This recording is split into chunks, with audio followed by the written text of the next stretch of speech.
আমার চটজলদি এলোমেলো রেসিপিতে আজকে তোমাদের জন্য একটা মজার চিকেন রেসিপি শেয়ার করব। বলতে পারো সম্পূর্ণ আমার উদ্ভাবিত চিকেন রেসিপি। চিকেন তো আমরা সবাই খাই, ছোট বড় সবার পছন্দ। এই রেসিপিটা বাচ্চাদের পছন্দ হয়েছে। একটু ঝাল কম, মোটামুটি ঝাল, একটু ঝাল কম, কিন্তু টেস্টি একটা রেসিপি। চটজলদি রান্নাও করা যায় এবং তোমাদের সাথে সেই রেসিপিটা আমি শেয়ার করি। আমি কিন্তু গতানুগতিক রেসিপি করি না। অনেকে খুব আয়োজন করে একদম হুবহু রেসিপি ফলো করে। আমি সব সময় আমার যেরকম ভাল লাগে আমার স্বাচ্ছন্দ্য মতো আমি রান্না করি। আলহামদুলিল্লাহ, কেউ কখনো বলেনি আমার রান্না খারাপ। আমার যেটা কমফোর্ট লাগে আমি সেই মশলা ব্যবহার করি, যেটা কমফোর্ট লাগে না সেটা মূল রেসিপিতে থাকলেও আমি অ্যাভয়েড করি। It's me. প্রথমে তেল দিয়ে নিলাম, তারপর চিকেনের লেগ পিসগুলো ভেজে নেব। এটা লেগ পিস দিয়ে করেছি সুন্দরের জন্য, বাচ্চারা পছন্দও করে, দেখতেও ভালো লাগে। আর ইদানিং যেহেতু ভিডিও করি সেই জন্য একটু আয়োজন করেই ভিডিওটার ব্যবস্থা নেওয়ার জন্যই লেগ পিস দিয়ে করেছি। বাট এটা তোমরা পুরো মুরগি একটা চিকেন দিয়েও করতে পারবে, মুরগি যে কোনো পিস দিয়ে করা যাবে, ওটা বোঝাতে এত কথা বলা। তো লেগ পিসগুলো একটু লবণ, আদা আর রসুন বাটা দিয়ে ভেজে নিচ্ছি।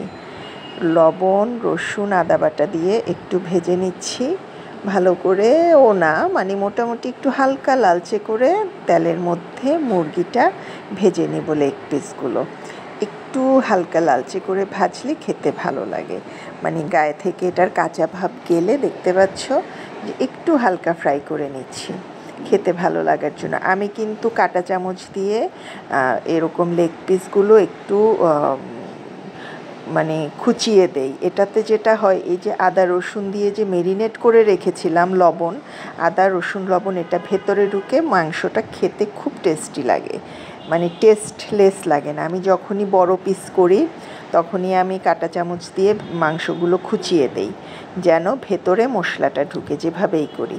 তো ওই যে মেরিনেট করার সময়ই আমি আমি এত ভিডিও লম্বা করলে আসলে ভীষণ লম্বা হয়ে যায়। আর আজকাল তো সবাই ইনকামের ধান্দা, কার ভিডিও কে দেখে টাইপ অবস্থা। আমার মতো মনে হয় না ফুল ভিডিও কেউ দেখে সুন্দর করে কমেন্ট করে।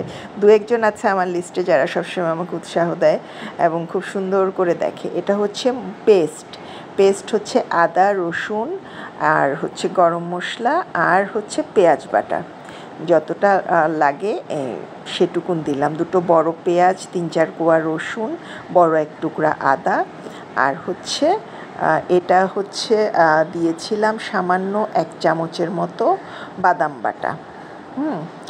দেশি বাদামটা, যে বাদাম হাতের কাছে থাকে দিতে পারো। যখন পেস্তা থাকে পেস্তা দেই, যখন দেশি বাদাম থাকে দেশি বাদাম দেই।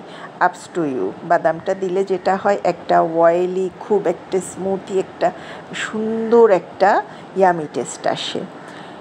একটু হলুদ দিলাম, একটু ভাজা জিরার গুঁড়া। এটা কিন্তু কম মশলা, কিন্তু খুব ইয়ামি একটা রেসিপি। হলুদ খুবই সামান্য।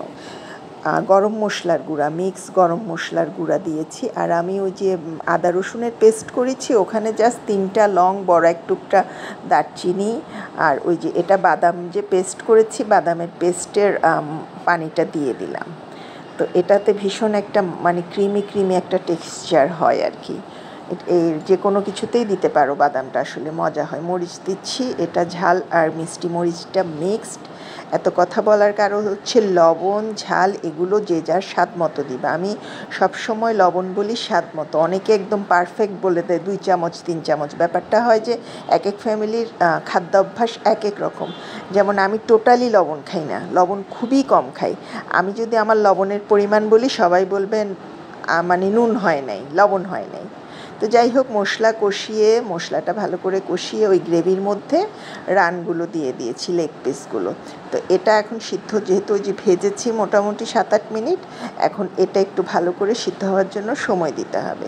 সেজন্যই বলছি, অনেকেই দেখেছি, যেমন আমাদের বাসায় কয়েকজন আমরা খুব লবণ খাই এবং আমরা কয়েকজন টোটালি লবণ। আমি টোটালি লবণ খাই না, লবণ ছেড়েছি অনেক আগে। মাঝে মাঝে আমার জন্য তরকারির লবণটাও অনেক বেশি মনে হয়, সেজন্যই আমি বলি লবণ স্বাদ মতো। প্রথমে কম কম দিবা, তারপর টেস্ট করে বেশি দিবা। এটা হলো মূল রান্নার উপকরণ। ঝালটাও সেম, ঝালটাও ডিপেন্ড করে, কেউ বেশি ঝাল খাই আমরা, কেউ কম ঝাল খাই, কেউ মিডিয়াম ঝাল খাই। সুতরাং অ্যাজ পার ইউর টেস্ট। আরেকজনের রেসিপিতে বললো যে 1 চামচ দাও, কিন্তু তোমার টেস্ট হলো না, তুমি হয়তো হাফ চামচে টেস্টি ফিল করবা বা 2 চামচে টেস্টি ফিল করবা। সুতরাং এটা বুঝে দিবা। আর হলুদটা চেষ্টা করবা কম দিতে। আমি যেহেতু আমাদের বাসায় আমাদের জন্য আমরা নিজেরাই করাই, আমরা একটু যেহেতু ফ্রেশ হলুদ একটু কম দেই হলুদটা পরিমাণে, না হলে একটু কড়া হয়ে যায়। তো যাই হোক, মাংসটা দেওয়ার পরে একটু সময় নিয়ে গ্রেভিটা একটু জাল দিব। মূল উপকরণ হচ্ছে টুইস্ট নারিকেল বাটা। এটা ছিল নারিকেল বাটা। আমি মোটামুটি একটা নারিকেলের 4 ভাগের 1 ভাগ, ছোট ছোট নারিকেল, এখন বড় নারিকেল হলে বুঝে দিবা, মোটামুটি 4-5 টেবিল চামচ হয়েছে আর কি। অর্ধেকেরও মানে 4 ভাগের 1 ভাগ করলে যতটুকুন হবে ওইটুকুন নারিকেল পেস্ট করে নিয়েছি, সেটা আমি চিকেনের মধ্যে দিয়ে দিয়েছি। ভীষণ টেস্টি হয়েছে। আমি চিন্তা করলাম চিংড়ি দিয়ে করি চিকেনটা, বড় মাছ দিয়ে করি আমরা খাই চিংড়িটার সাথে খাই নারিকেল বাটা, বড় মাছের সাথে খাই, আজকে একটু মুরগির সাথে ট্রাই করি, এবং বিশ্বাস করো ভীষণ ভালো হয়েছে।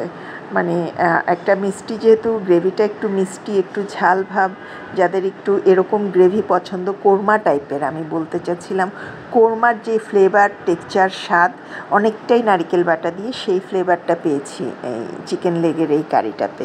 তো টেস্ট করতে করতে কারিটা আসলে ভীষণ টেস্টি একটা কারি হয়ে গেছে। আই এম সো হ্যাপি আমার নিজের উদ্ভাবনে। আমি জানি না আর কেউ করে কি না, আমার পরিচিতর মধ্যে আমি কখনো দেখিনি এরকম। তো ওই যে মশলার মধ্যে লবণ দেইনি, কিন্তু মুরগিটা কিন্তু লবণ দিয়ে মেরিনেট করেছিলাম। তো এখন আমি সামান্য করে লবণ দিয়ে দিলাম অ্যাজ পার মাই কারি টেস্ট। এরপরে এখন আর খুব বেশি ঘাটাঘাটি করব না, এটা একটু গ্রেভি গ্রেভি থাকবে, খেতে মজা। যে সাদা পোলাওয়ের সাথে করা হয়েছে সেজন্য একটু গ্রেভি না থাকলে খেতে ভালো লাগবে না। বাচ্চারা রেসিপিটা ভীষণ পছন্দ করেছে, যারা এইটুকুন দেখেছো এবং আমার কথা শুনছো। আমার ইউটিউব চ্যানেল আছে হেসেলের আখ্যান নামে, সাবস্ক্রাইব করলে খুশি হব। আমার ফেসবুক পেজও আছে হেসেলের আখ্যান নামে, ফলো দিয়ে সাথে থাকবে। চলো একসাথে বেড়ে উঠি, কাজ করতে এসেছি সবাই, সুন্দর মতো একসাথে কাজ করি, একজন একজনকে সাপোর্ট করি, ভালোবাসা দেই, তাহলেই তো আমি গ্রো করলে তুমিও গ্রো করবে। কারণ এই প্ল্যাটফর্মের এখন সিস্টেমটাই সেরকম। আর আমার রেসিপি ভালো লাগলে সুন্দর একটা গঠনমূলক কমেন্ট করবে, আমি এখন খাবো। ভালো থেকো সবাই, আল্লাহ হাফেজ।